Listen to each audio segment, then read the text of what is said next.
Hello friends, कैसे हो आप सब। आई होप आप सब अच्छे होंगे। आज हम करेंगे बाल कृष्ण भट्ट जी का निबंध शिव शंभू के चिट्ठे। बनाम लॉर्ड कर्जन। माय लॉर्ड, लड़कपन में इस बूढ़े भंगड़ को बुलबुल का बड़ा चाव था। गांव में कितने ही शौकीन बुलबुलबाज थे। वह बुलबुलें पकड़ते थे, पालते थे और लड़ाते थे। बालक शिव शंभू शर्मा बुलबुलें लड़ाने का चाव नहीं रखता था। केवल एक बुलबुल को हाथ पर बिठाकर ही प्रसन्न होना चाहता था। पर ब्राह्मण कुमार को बुलबुल कैसे मिले। पिता को यह भय कि बालक को बुलबुल दी जाए तो वह मार देगा, हत्या होगी, अथवा उसके हाथ से बिल्ली छीन लेगी तो पाप होगा। बहुत अनुरोध से यदि पिता ने किसी मित्र की बुलबुल किसी दिन ला भी दी तो वह 1 घंटे से अधिक नहीं रहने पाती थी, वह भी पिता की निगरानी में। सराय के भटियारे बुलबुलें पकड़ा करते थे। गांव के लड़के उनसे 2-2, 3-3 पैसे में खरीद लाते थे। पर बालक शिव शंभू तो ऐसा नहीं कर सकता था। पिता की आज्ञा बिना वह बुलबुल कैसे लाए और कहाँ रखे। उधर मन में अपार इच्छा थी कि बुलबुल जरूर हाथ पर हो। इसी से जंगल में उड़ती बुलबुल को देखकर जी फड़क उठता था। बुलबुल की बोली सुनकर आनंद से हृदय नृत्य करने लगता था। कैसी कैसी कल्पनाएं हृदय में उठती थी। उन सब बातों का अनुभव दूसरों को नहीं हो सकता। दूसरों को क्या होगा। आज यह वही शिव शंभू है। स्वयं इसी को उस बालकाल के अनिर्वचनीय चाव और आनंद का अनुभव नहीं हो सकता। बुलबुल पकड़ने की नाना प्रकार की कल्पनाएं मन ही मन में करता हुआ बालक शिव शंभू सो गया। उसने देखा कि संसार बुलबुलमय है। सारे गांव में बुलबुलें उड़ रही हैं।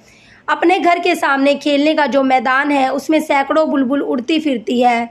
फिर वह सब ऊंची नहीं उड़ती, बहुत नीची नीची उड़ती है। उनके बैठने के अड्डे भी नीचे नीचे है। वह कभी उड़कर इधर जाती है और कभी उधर, कभी यहाँ बैठती है और कभी वहाँ, कभी स्वयं उड़कर बालक शिव शंभू के हाथ की उंगलियों पर आ बैठती है।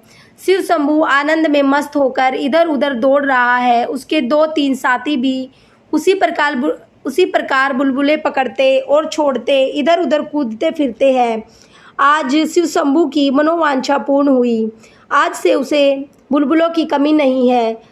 आज उसके खेलने का मैदान बुलबुलिस्तान बन रहा है। आज शिव शंभू बुलबुलों का राजा ही नहीं, महाराजा है।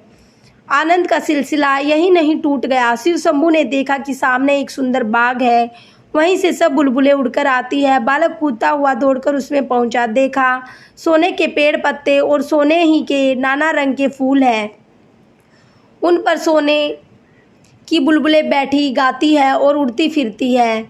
वहीं एक सोने का महल है, उस पर सैकड़ों सुनहरी कलश है। उन पर भी बुलबुलें बैठी हैं। बालक 2-3 साथियों सहित महल पर चढ़ गया। उस समय वह सोने का बगीचा, सोने के महल और बुलबुलों सहित एक बार उड़ा। सब कुछ आनंद से उड़ता था। बालक शिव शंभू भी दूसरे बालकों सहित उड़ रहा था। पर यह आमोद बहुत देर तक सुखदायी न हुआ। बुलबुलों का ख्याल अब बालक के मस्तिष्क से हटने लगा। उसने सोचा, है मैं कहाँ उड़ा जाता हूँ, माता पिता कहाँ, मेरा घर कहाँ। इस विचार के आते ही सुख स्वप्न भंग हुआ। बालक कुल बुलाकर उठ बैठा। देखा और कुछ नहीं, अपना ही घर और अपनी ही चारपाई है। मनोराज्य समाप्त हो गया। आपने माय लॉर्ड जब से भारतवर्ष में पधारे हैं बुलबुलों का स्वप्न ही देखा है, या सचमुच कोई करने के योग्य काम भी किया है। खाली अपना ख्याल ही पूरा किया है या यहाँ की प्रजा के लिए कुछ कर्तव्य पालन किया है। एक बार यह बातें बड़ी धीरता से मन में विचारिए। आपकी भारत में स्थिति की अवधि के 5 वर्ष पूरे हो गए। अब यदि आप कुछ दिन रहेंगे तो सूद में मूलधन प्राप्त समाप्त हो चुका। हिसाब कीजिए, नुमाइशी कामों के सिवा काम की बात आप कौन सी कर चले हैं, और भड़कबाजी के सिवा ड्यूटी और कर्तव्य की ओर आपका इस देश में आकर कब ध्यान रहा है। इस बार के बजट की वैतरिकता ही आपके कर्तव्य काल की अंतिम वैतरिकता थी। जरा उसे पढ़ तो जाइए। फिर उसमें आपकी 5 साल की किस अच्छी करतूत का वर्णन है। आप बारंबार अपने 2 अति तुम तराक से भरे कामों का वर्णन करते हैं, एक विक्टोरिया मेमोरियल हॉल और दूसरा दिल्ली दरबार। पर जरा विचारिए तो यह दोनों काम 100 हुए या ड्यूटी। विक्टोरिया मेमोरियल हाल चंद पेट भरे अमीरों के एक दो बार देख आने की चीज़ होगा, उससे दरिद्रों का कुछ दुख घट जाएगा या भारतीय प्रजा की कुछ दशा उन्नत हो जाएगी। ऐसा तो आप भी न समझती होंगी। अब दरबार की बात सुनिए कि क्या था। आपके ख्याल से वह बहुत बड़ी चीज़ थी, पर भारतवासियों की दृष्टि में वह बुलबुलों के स्वप्न से बढ़कर कुछ न था। जहाँ जहाँ से वह जुलूस के हाथी आए, वहीं वहीं सब लौट गए। जिस हाथी पर आप सुनहली झूले और सोने का होदा लगवाकर छत्र धारण पूर्वक सवार हुए थे, वह अपने कीमती असबाब सहित जिसका था उसके पास चला गया। आप भी जानते थे कि वह आपका नहीं और दर्शक भी जानते थे कि आपका नहीं।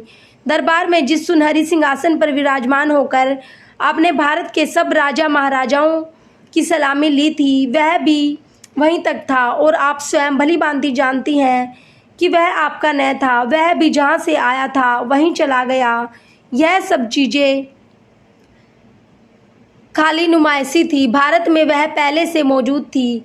क्या इन सब से आपका कुछ गुण प्रकट हुआ? लोग विक्रम को याद करते हैं या उनके सिंहासन को, अकबर को या उसके तख्त को। शाहजहाँ की इज्जत उसके गुणों से थी या तख्ते हाउस से? आप जैसे बुद्धिमान पुरुष के लिए यह सब बातें विचारने की है।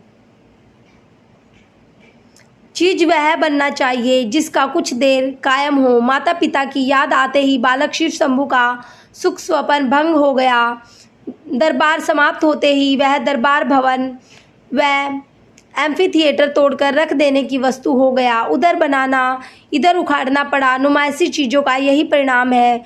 उनका तितलियों का सा जीवन होता है। माय लॉर्ड, आपने कछाड़ के चाय वाले साहबों की दावत खाकर कहा था कि यह लोग यहाँ नित्य है और हम लोग कुछ दिन के लिए। आपके वह कुछ दिन बीत गए, अवधि पूरी हो गई। अब यदि कुछ दिन और मिले तो वह किसी पुराने पुण्य के बल से समझिए। उन्हीं की आशा पर शिव शंभू शर्मा यह चिट्ठा आपके नाम भेज रहा है, जिससे इन मांगे दिनों में तो एक बार आपको अपने कर्तव्य का ख्याल हो आए। जिस दिन पद पर आप आरूढ़ हुए वह आपका मौरूसी नहीं, नदी नाव संयोग की भांति है। आगे भी कुछ आशा नहीं कि इस बार छोड़ने के बाद आपका इससे कुछ संबंध रहे, किंतु जितने दिन आपके हाथ में शक्ति है उतने दिन कुछ करने की शक्ति भी है। जो कुछ आपने दिल्ली आदि में कर दिखाया उसमें आपका कुछ भी न था, पर वह सब कर दिखाने की शक्ति आप में थी। उसी प्रकार जाने से पहले इस देश के लिए कोई असली काम कर जाने की शक्ति आप में है। इस देश की प्रजा के हृदय में कोई स्मृति मंदिर बना जाने की शक्ति आप में है, पर यह सब तब हो सकता है कि वैसी स्मृति कुछ कदर आपके हृदय में भी हो। स्मरण रहे, धातु की मूर्तियों के स्मृति चिन्ह से एक दिन किले का मैदान भर जाएगा। महारानी का स्मृति मंदिर मैदान की हवा रोकता था या न रोकता था, पर दूसरों की मूर्तियाँ इतनी हो जाएंगी कि 50-50 हाथ पर हवा को टकराकर चलना पड़ेगा। जिस देश में लॉर्ड लैंसडौन की मूर्ति बन सकती है उसमें और किस किस की मूर्ति नहीं बन सकती। माय लॉर्ड, क्या आप भी चाहते हैं कि आपके उसके आसपास आपकी एक वैसी ही मूर्ति खड़ी हो? यह मूर्तियाँ किस प्रकार के स्मृति चिन्ह है? इस दरिद्र देश के बहुत से धन की एक ढेरी है जो किसी काम नहीं आ सकती। एक बार जाकर देखने से ही विदित होता है कि वह कुछ विशेष पक्षियों के कुछ देर विश्राम लेने के अड्डे से बढ़कर कुछ नहीं है। माय लॉर्ड, आपकी मूर्ति की वहाँ क्या शोभा होगी? आइए मूर्तियाँ दिखाए। वह देखिए, एक मूर्ति है जो किले के मैदान में नहीं है पर भारतवासियों के हृदय में बनी हुई है। पहचानिए, इस वीर पुरुष के ने मैदान की मूर्ति से इस देश के करोड़ों गरीबों के हृदय में मूर्ति बनवाना अच्छा समझा। यह लॉर्ड रिपन की मूर्ति है और देखिए एक स्मृति मंदिर। यह आपके 50 लाख के संगमरमर वाले से अधिक मजबूत और सैकड़ों गुना कीमती है। यह स्वर्गीय विक्टोरिया महारानी का सन 1858 ईस्वी का घोषणा पत्र है। आपकी यादगार भी यहीं बन सकती है यदि इन दो यादगारों को आपके जिम्मे कुछ इज्जत हो। मतलब समाप्त हो गया, जो लिखना था वह लिखा गया। अब खुलासा बात यह है कि एक बार शो और ड्यूटी का मुकाबला कीजिए। शो और शो ही समझिए, शो ड्यूटी नहीं है। माय लॉर्ड, आपके दिल्ली दरबार की कुछ आपके दिल्ली दरबार की याद कुछ दिन बाद उतनी ही रह जाएगी जितनी शिव शंभू शर्मा के सिर में बालकपन के उस सुख स्वपन की। हमारा बालकृष्ण भट्ट का शिव शंभू के चिट्ठे निबंध समाप्त हुआ। धन्यवाद।